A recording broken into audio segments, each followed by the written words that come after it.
Good morning, Dr. Latifa. I'm Yamuna Rani, daughter of Ravi Shankar from RK20. The topic that I'm going to present today is security in mobile ad hoc networks. Ad hoc mode is a method for wireless devices to directly communicate with each other. Operating in ad hoc mode allows all wireless devices within range of each other to discover and communicate in peer-to-peer fashion without involving central access point. An ad hoc mobile network, MANET, is a system of wireless mode nodes that dynamically self-organize in arbitrary and temporary network topologies. Because of this, they are more prone to suffer from the malicious behaviors than the traditional wired networks. There are three features that I found in mobile ad hoc networks. The first one is unreliability of wireless links between nodes. This is because of the limited energy supply for the wireless nodes and the mobility of the nodes. The wireless links between mobile nodes in the ad hoc network are not consistent for the communication participant. The second one is constantly changing topology.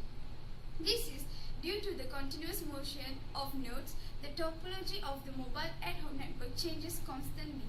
The nodes can continuously move into and out of the radio range of the other nodes in the ad hoc network. In the routing information will be changing all the time because of the movements of the node. The third one is lack of incorporation of security.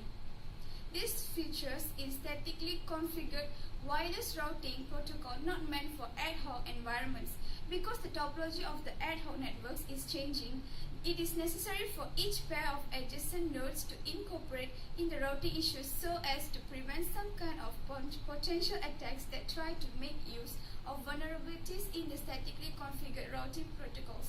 Because of these features listed, the mobile ad hoc networks are more prone to suffer from the malicious behavior than the traditional wired networks. Therefore, we need to pay more attention to the security issues in the mobile ad hoc network. These are the issues that severely impact the design of security systems in MANETs and hence prevent them from inheriting the security solution that has been proposed for wired networks. Wireless medium. An adversary can eavesdrop by gaining physical access since there are no wired cable in the wireless medium. In the mobile nodes communication, and the mobile nodes communication becomes flexible and the defense becomes very weak at every node. Mobility when combined with a wireless medium allows nodes to enter and leave network with ease. This has led to the development of a dynamically changing topology and produced networks which have no fixed shape and size. Self-organization and lack of infrastructure. Since self-organized, infrastructureless and multi-hop communication precludes the deployment of centralized servers and dedicated nodes for routing and network management, all mobile nodes are required to cooperate for the correct execution of routing and network management. This is necessary to establish and sustain the network. Threats in mobile ad hoc networks. There are two types of attacks. It could be internal or external. In external attacks is in where the attacker aims to cause congestion, propagate fake routing information, or disturb nodes from providing services. In internal attacks, the adversary wants to gain the normal access to the network and participate in the network activities, either by some malicious impersonation to get the access to the network as a node, or by directly compromising a current node and using it as a basis to conduct in malicious behaviors. Attacks can also classify as the passive or active depending on their nature. Passive attacks and anonymous routing. External adversaries can launch passive attacks even in the presence of end-to-end encryption. Since the routing headers have to remain plain for routing purposes, they passively analyze the flow timings when group encryption is employed. There are three types of active attacks: modification, fabrication, and interruption. Modification is an adversary alters the contents, routing messages, and injects them back into the network to disrupt either the routing or data flow paths, such as by injecting a root request packet with malicious with increased sequence number. Fabrication is when an adversary originates routing messages that contains the identity of other nodes and injects them into the network to disrupt the routing phase, such as ingesting spoofed packets. Interruption is when an adversary interrupts the routing or network management without altering the original spoof routing or data messages, such as packet dropping.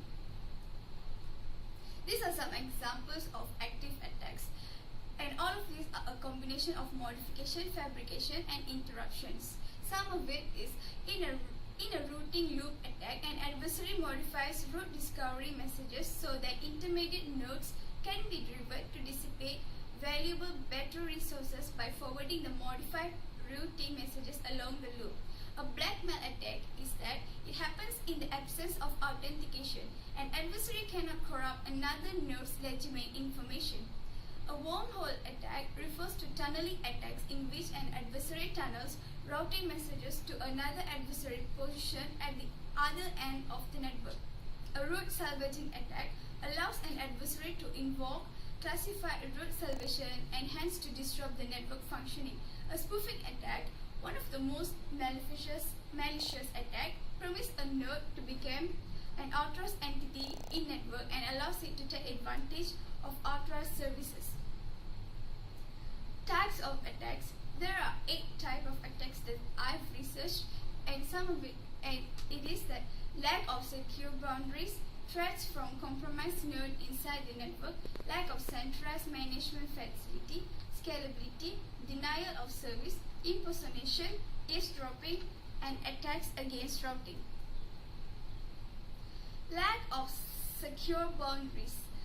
Vulnerability is self-evident. This vulnerability originates from the nature of the mobile ad hoc network, the freedom to join, leave, and move inside the network. In the wired network, adversaries must get physical access to the network medium or even pass through several lines of defenses such as firewall and gateway before they can perform malicious behavior to the targets. However, in MANET, there is no need for an adversary to gain physical access to visit the network. Once the adversary is in radio range of any other nodes in the mobile ad hoc network, it can communicate with those nodes in its radio range and thus join the network automatically. Threats from compromised nodes inside the network. Because of the mobility of the ad hoc network, a compromised node can frequently change its attack target and perform malicious behavior to different nodes in the network. Thus, it is very difficult to track the malicious behavior performed by a compromised node, especially in a large-scale ad hoc network. These attacks are much harder to detect because they come from the compromised nodes, which behave well before they are compromised. Lack of centralized management facility. Ad hoc networks do not have a centralized piece of management machinery such as a named server. The absence of centralized management machinery makes the detection of attacks a very difficult problem because it is not easy to monitor the traffic in a highly dynamic and large-scale ad hoc network. Lack of centralized management machinery will impede the trust management for the nodes in the ad hoc network. Scalability. The scale of the ad hoc network keeps changing all the time because of the mobility of the nodes in the mobile ad hoc network. It is hard to predict how many nodes there will be in the network in the future. Denial of service. It aims to grab the availability of certain node or even the services of the entire ad hoc networks, but it becomes not practical to perform the traditional DOS attacks in the mobile ad hoc network because of the distributed nature of the services. In the practice, attackers exactly use the radio jamming battery exhaustion methods to conduct DOS attacks to the mobile ad hoc network, which well correspond with the two vulnerabilities. Impersonation. If there is not such a proper authentication mechanism among the nodes, the adversary can capture some nodes in the network and make them look like unique nodes. In this way, the compromised nodes can join the network as normal nodes and begin to conduct the malicious behaviors such as propagate fake routing information and gain inappropriate priority to access some confidential information. Eavesdropping. Eavesdropping is another kind of attack that usually happens in the mobile ad hoc network. The goal of eavesdropping is to obtain some confidential information that should be kept secret during the communication. The confidential information may include the location, public key, private key, or even passwords of the nodes. Attacks against routing. Routing is one of the most important services in the network. Therefore, it is also one of the main targets to which attackers conduct their malicious behaviors. In manner, attacks against routing are generally classified into two categories: attacks on routing protocols and attacks on packet forwarding or delivery.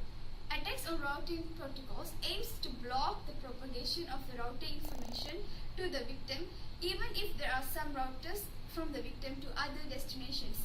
Attacks on packet forwarding try to disturb the packet delivery along the predefined path.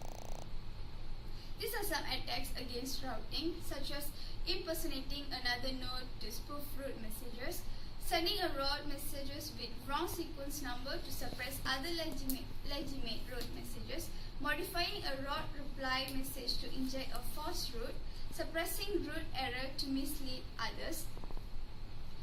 An example of routing attacks is a wormhole attack.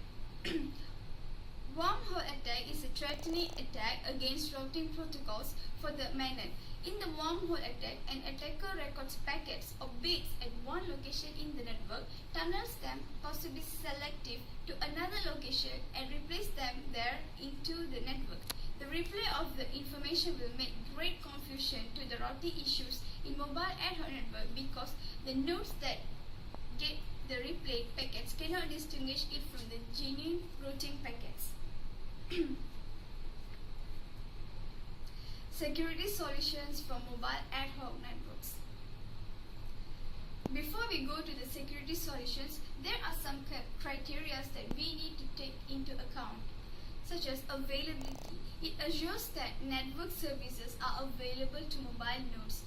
Integrity maintains the information intact and assures a recipient that the information is free from modification. Thirdly, confidentiality. It ensures the privacy of information such that the information is delivered only to the intended recipient. Next is authentication. It enables a node to verify the identity of the claimant and hence prevents an adversary from masquerading as a trusted mobile node. Next is non-repudiation. It ensures that a mobile node cannot deny a forwarded message in the future. After that is authorization. An entity is issued a credential which specifies the privileges and permissions it has and cannot be falsified by the certificate authority. Next is anonymity. All the information that can be used to identify the owner or the current user of the node should default be kept private. There are 4 types of solutions according to my research. These are cryptography, per packet and per hop authentication, secure root systems, intrusions detecting technique. Cryptography is used to split a cryptography operation among multiple users so that some predetermined number of users can perform desired operation. To avoid a key management problem and to allow distribution of power, an organizer should have one public key. The power to sign should then be shared to avoid abuse and to guarantee reliability. Per packet and per hop authentication. A new node has to be initially authenticated by each of its neighbors to join the network. Once that has been accomplished, each packet sent by the node to its one hop neighbor is authenticated by the neighbor using a packet authentication tag. The one hop neighbor then replaces the tag with its own authentication tag and forwards the packet to its neighbor. This next neighbor verifies the new authentication tag as coming from its immediate neighbor, and the process is repeated iteratively until the packet reaches its destination. Therefore, each packet is authenticated at every hop. Secure routing system.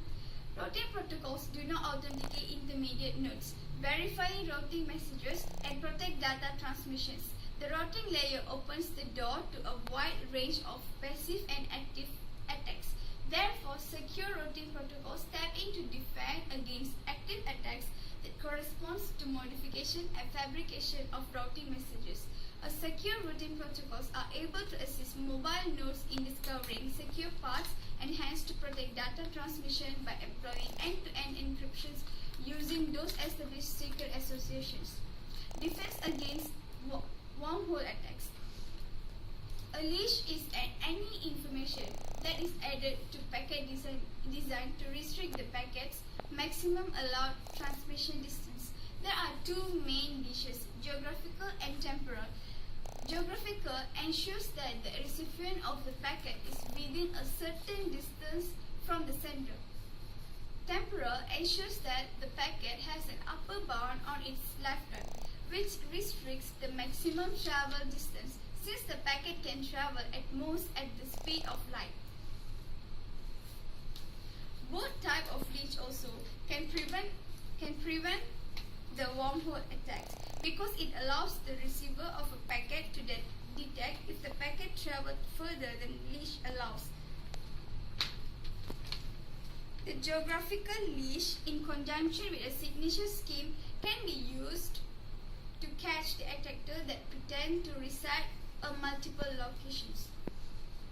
Watchdog and path rater.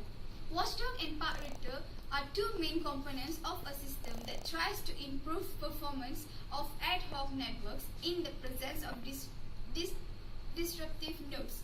Watchdog promiscuously snoops to decide if the adjacent node forwards the packets without modifications or not. Information about malicious node is passed to the path rater component for inclusion in path rating evaluation. Watchdog is if the packets that are snooped match with the observing node's buffer, then they are discarded, whereas packets that stay in the buffer beyond a timeout period without any successful match are flagged as having been dropped or modified. The node responsible for forwarding the packet is then noted as being suspicious. Path rater on an individual node works to rate all of the known nodes in particular network with respect to their reliabilities. Ratings are made and updated from particular node's perspective. Intrusion detection technique. Intrusion technique generally detects unwanted manipulation to system. This is the structure of an IDS architecture for MANET.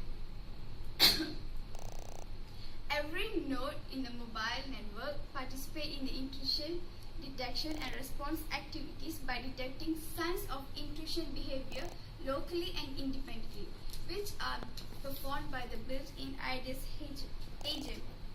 However, the neighboring nodes can share their investigation results with each other and cooperate in a broader range. The cooperation between nodes generally happens when a certain node detects an anomaly but does not have enough evidence to figure out what kind of intrusion it belongs to. In this situation, the node that has detected the anomaly requires other nodes in communication range to perform searches to their security logs in order to take the possible traces of the intruders. These are the internal structure of an IDS agent. There are four main functional modules in the IDS agent, which are local data collection module, local detection engine, cooperative detection engine, intrusion response module. Local data collection module, which mainly deals with the data gathering issue in which the real-time audit data may come from various resources. This is the local detection engine.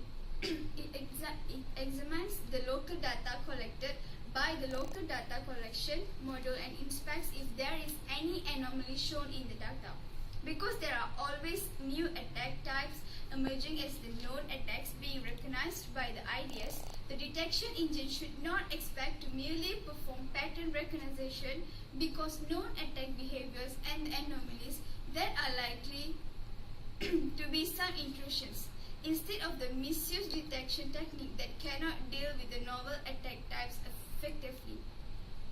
The detection engine should mainly rely on the statically anomaly detection technique, which anomalies from normal behaviors based on the deviation between the current observation data and the normal profiles of the system.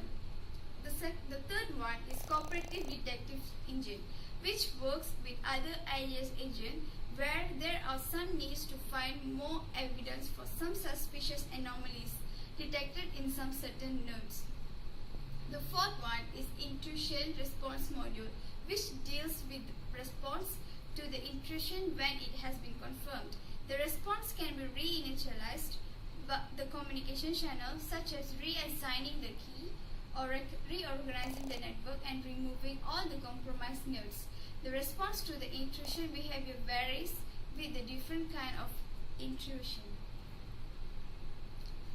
Conclusively, MANETs consist of mobile nodes interconnected by multi-hop communication paths or radio links. It has mobile platforms known as nodes, which are free to move at any speed in any direction and organize themselves randomly.